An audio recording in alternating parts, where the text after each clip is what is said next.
kulanti wacan daawadayaal waxaad naga daawanaysaan Kalfadhi TV qodobada aad ku maqli doontaanna waxaa ka mid ah warkeena qorshe saddex qayb loogu kala qaybinayo ciidamadii wadaadkii xirnaa ee Robow ahaa oo la isku raacay gudaha Itoobiya oo markii ugu horeysay lagu qabtay dagaalyahana ka tirsan Daacish iyo sidoo kale waxaad ku maqli doontaan Ilhaan Cumar oo weerar kala kulantay taageero ay u muujisay Hormuud qodobadaas iyo qodobo kale ayaad ku maqli doontaan wararka Kalfadhi TV ee ku soo dhawaada daawadayaal dawladda federaalka ah ee Soomaaliya iyo maamulka Koonfur Galbeed ayaa wada qorshe la doonaya in lagu qarameeyo ciidamada Sheekh Mukhtaar Robow Cali Abu Mansuur oo ku sugan qaybo kamid ah gobolka Boqol sida ay ogaatay warbaahinta ciidamada daacadda u ah Robow ayaa ogolaaday wada hadal dheer kadib in la qarameeyo waxaana sidoo kale la isla qaatay in loo kala saaro ilaa iyo saddex qaybood oo kala ah booliiska gaarka ah nabad sugidda iyo xoogga dalka sidoo kale madaxweynaha dawlad goboleedka Koonfur Galbeed Mudane Cabdulcasiis Xasan Maxamed Laftagareen ayaa soo jeediyay in ciidamada loo kala saaro ilaa iyo saddex qaybood oo kala ah booliis nabad sugid iyo ciidamada xoogga dalka lama oga in arrintan ay aqbali doonaan saraakiisha ciidamada Sheekh Mukhtaar Robow Cali Abu Mansuur oo horey shuruud uga dhigay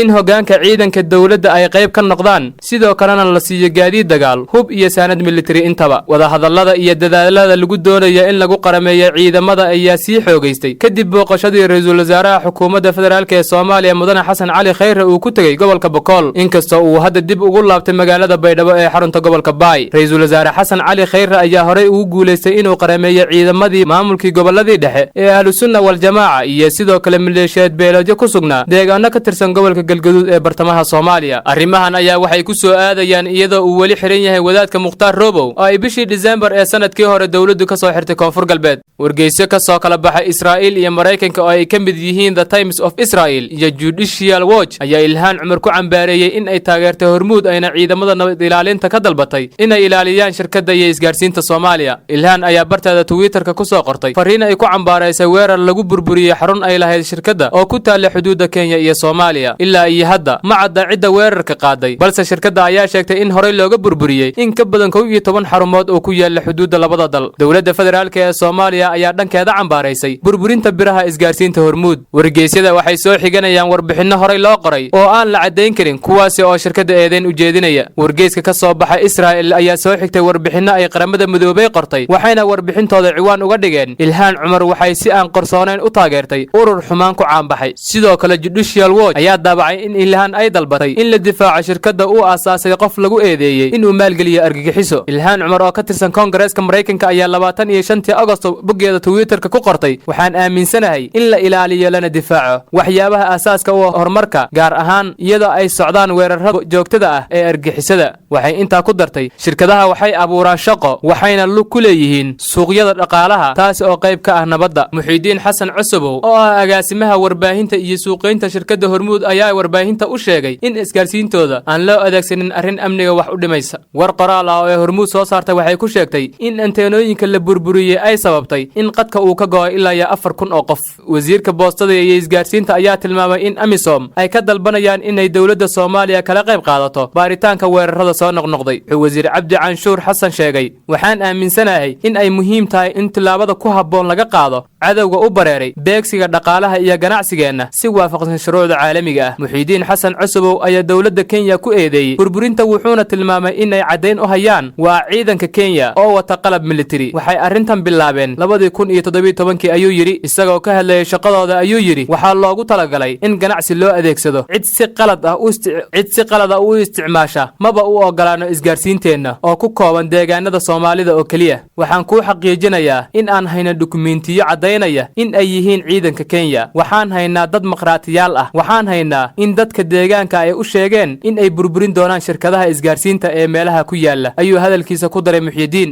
warbaahinta ayaa la xiriirtay afayeenka dawladda Kenya Oguna wuxuuna ka gaabsaday in uu ka hadlo eedeymahaas uga yimid dhanka dawladda Soomaaliya iyo shirkadda Hormuud balse shirkadda ma oga sababta loo burburiyo xarimahooda xuduudaha ku yaala wuxuuna madaxa warfaafinta ee Hormuud sheegay waa maraamarsiyo ammaan inaga siyaasiyiin ma nihin waxaan nahay dad shacab oo ganacsato ah isgaarsiinta Hormuud waxaa laga adeegsadaa inta badan koonfurta iyo bartamaha Soomaaliya Soomaaliya waxayna sheegayaan inaysan jirin cid ay la leeyihiin xiriir dhanka amniga ah wax xiriir ah oo nalala soo sameeyo ma jiro cid aan dhibaato ku hayna ma jirto ma garanayno sababta ay noogu maraamarsiiyoon karaan ayuu yiri Muxiidiin Xasan Cusubow agaasimaha warbaahinta iyo suuqgeynta ee shirkadda Hormuud amiirad Sacuudiyadaha ayaa lagu xukumay 10 bilood oo xadhig ah iyadoo dibad joog ah waxaana lagu helay in ay afduubatay oo ay garaacday nin ka shaqeynayay guri kuwa raaxadaha oo ay Baariis ka deganayd Xasaab binti Salmaan waa 43 sano jir waxaana dhalay boqorka Sacuudiga Salmaan bin Cabdilcaziz waxaa lagu eedeeyay in ay amar ku siisay ilaaliyaheeda in uu garaaco nin ka shaqeeya cilla saaridda qasabadaha oo sida la sheegay sawirro kaga qaaday gurigeeda dhexdiisa Ashraf Ciid oo ah ninka dacweeyay ayaa sheegay in ninka ilaalada u ahaa iyada uu ku qasbay in amiirada cagaha uu ka dhunkado maanta ayaa maxkamad Faransiis ah amiirada ku heshay dambi ah in ay gacan ka geysatay jirdil iyadoo adeegsanaysa hub iyo waliba inay sidoo kale afduub qof qayb ku lahayd amiirada oo hore waaran qabasho oo caalami ah loogu jaray ayaa xukunka lagu riday iyada oo maqan waxaana sidoo kale lagu ganaaxay 10,000 oo euro hase yeeshee iyada horeba way u beenisay eedeymaha loo haystay ninka ilaalada u ahaa oo la yiraahdo Rani Saacidi ayaa isagana lagu xukumay 8 bilood oo xabsi ah isaga oo dibad joog ah iyo waliba 5,000 oo euro oo ganaaxa bishii Sebtembar sanadkii 2016 ayaa Ashraf Ciid waxaa loogu yeeray aqal ku yaala dabaqa shanaad ee cimaarad kuwa qaaliga oo ku taale Avenue Foch oo magaala madaxda Faransiiska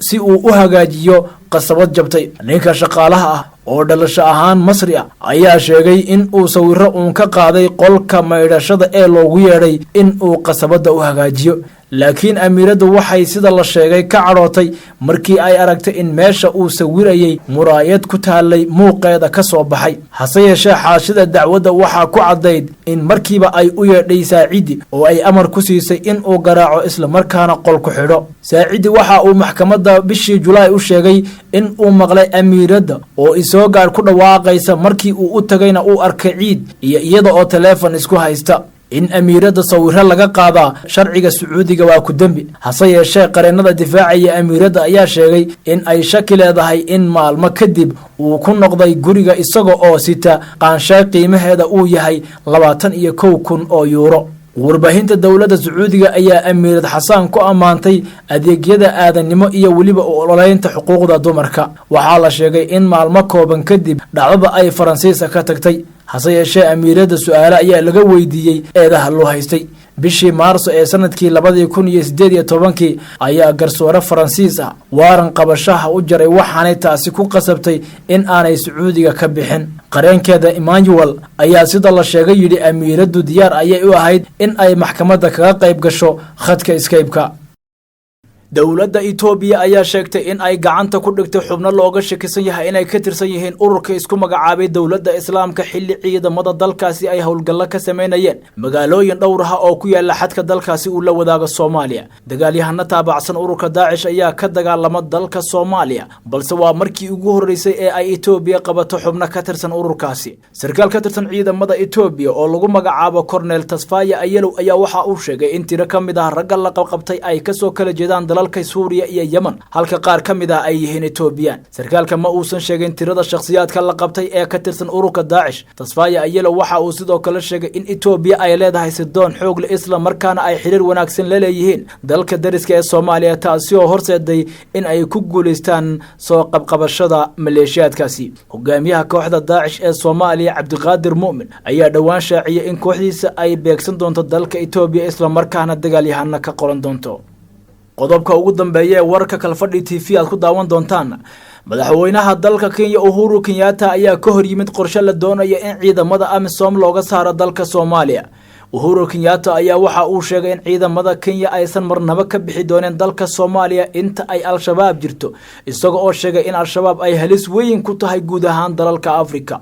wuxuu tilmaamay in ciidamada Kenya ay baaqi ku sii ahaan doonaan gudaha Soomaaliya inta ay iska soo dhiibayaan Al-Shabaab waa sida uu hadalka u dhigay Uhuru Kenyatta ayaa waxa uu sheegay in ciidamada Kenya ay kamid yihiin howlgalka AMISOM ayna ku shaqeeyaan amarka iyo qorshaha u dejisan howlgalka AMISOM ujeedkiisuna yahay sidii Al-Shabaab loo ciribtiri lahaa dowladda Kenya ayaa dhawaan qaramada midoobay u gudbisay qaraar ka dhan ah al-shabaab kaasoo qodobka 1267 oo sheegaya in meelaha ay al-shabaab ku sugan tahay laga fuliyo duqeymo aan kala soocnahayn iyo waliba in aan wax gargaar bini'aadanimaha la gaarsiin karin qaramada midoobay ayaa qaraarkaasi ka hortimid waxayna sheegtay in aan la joogin waqti al-shabaab la geliyo qodobka 1267 waxaana arrintaasi si weyn uga hor yimid hay'adaha gargaarka ee qaramada midoobay dowladda Soomaaliya ayaa hore dowladda Kenya ugu eedeysay inay qayb ka tahay dhaqaalaha ay helaan al-shabaab waxayna codsatay in intii la ansixin lahaa qodobka 1267 lagu amro Kenya in ay joojiso dhoofinta dhuxusha oo la aaminsan yahay in ay dhaqaale badan ka helaan al-shabaab hadalka ka soo yaray madaxweynaha Kenya ayaa ku soo aadaya xilli ay meel xasaasi ah marayso dacwadda badda ee Soomaaliya iyo Kenya taasi oo dib loo dhigay muddo 2 bilood ah daawadayaal intaasi waxaa nooga dhan warkii Kalfadhi TV haddii aad nagu cusub tahay nagu soo biir si aad u hesho wararkii ugu dambeeyay ee deegaanada Soomaalida iyo caalamka iyo waliba muuqaalada daalaha oo ku xiiso geliya mahadsanidin daawadayaal